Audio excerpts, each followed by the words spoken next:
बात आज की चैनल के कार्यक्रम आर पार में मैं सुरेंद्र चतुर्वेदी आपका स्वागत करता हूं। मित्रों, स्मार्ट सिटी 7 वंडर्स अजमेर का आधे अधूरे सपनों का मलबा आज सामने आ गया। 7 अजूबे टूट रहे हैं, 8वां अजूबा अभी बाकी है। अजमेर की स्मार्ट सिटी परियोजना ने जनता को रंगीन सपने दिखाए थे।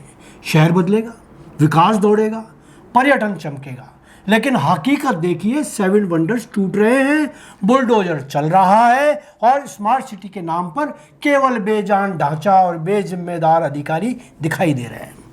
मित्रों, जब ये 7 वंडर्स बन रहे थे तब नेताओं और अधिकारियों के चेहरों पर चमक अलग ही थी।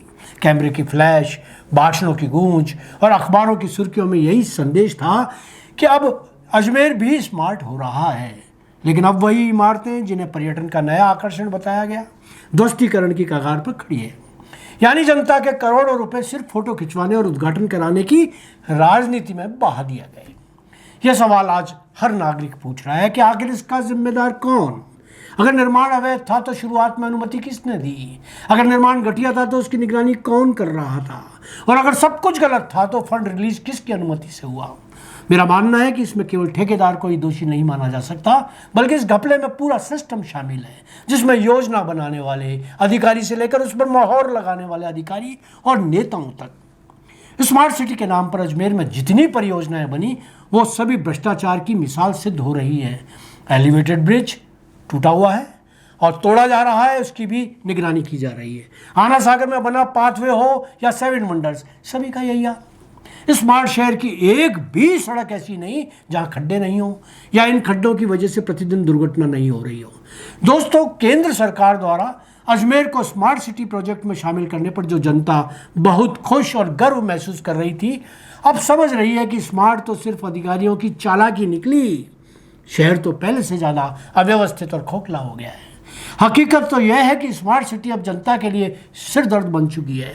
अजमेर की पूरी जनता अब इन सीमेंट के नए जंगल से परेशान होकर यही दुआ कर रही है कि जल्दी से जल्दी एलिवेटेड ब्रिज, पाथवे, 7 वंडर्स को ध्वस्त कर उन्हें राहत दिलाई जाए। दुर्भाग्य है कि पूरी जनता इस स्मार्ट से अजमेर को अपने पुराने स्वरूप में ही लाने की दुआ कर रही है। इन घोटालों से सिद्ध हो रहा है कि स्मार्ट सिटी में हुए कथित विकास कार्यों पर नेताओं और अफसरों का विकास मंत्र मात्र यह रहा कि ठेकेदार से कच्चा पक्का आधा अधूरा काम करवाओ, मिलकर कैमरे के सामने रिबन कटवाओ और जब गड़बड़ उजागर हो जाए तो सारा दोष ठेकेदार या कोर्ट के फैसले पर डालकर मुक्त हो जाओ। कुल मिलाकर भोली वाली जनता की भावनाओं से खुला खिलवाड़ करने का सर्टिफिकेट इन्होंने ले रखा है। बड़े शर्म की बात है, बड़े शर्म की बात कि स्मार्ट सिटी की परियोजनाएं अब जनता के लिए गर्व नहीं बल्कि शर्म और गुस्से का कारण बन चुकी है। करोड़ों रुपए की बर्बादी के बाद भी शहर को न तो ढंग का इंफ्रास्ट्रक्चर मिला, न सुविधाएं। दोस्तों, आज 7 अजूबे तो पॉकलैंड मशीन और जेसीबी मशीनों से तोड़े जा रहे हैं, परंतु अभी 8वां अजूबा टूटना बाकी है। वो है इसमें लिप्त भ्रष्ट अधिकारियों का बेशर्म चेहरा।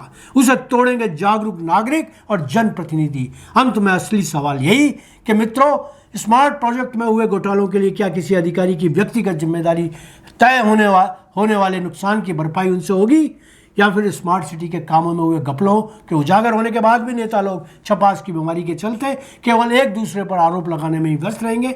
यह इलायची बाई का शहर अब भी फाइलों में स्मार्ट बना रहेगा। धन्यवाद। आज इतना ही।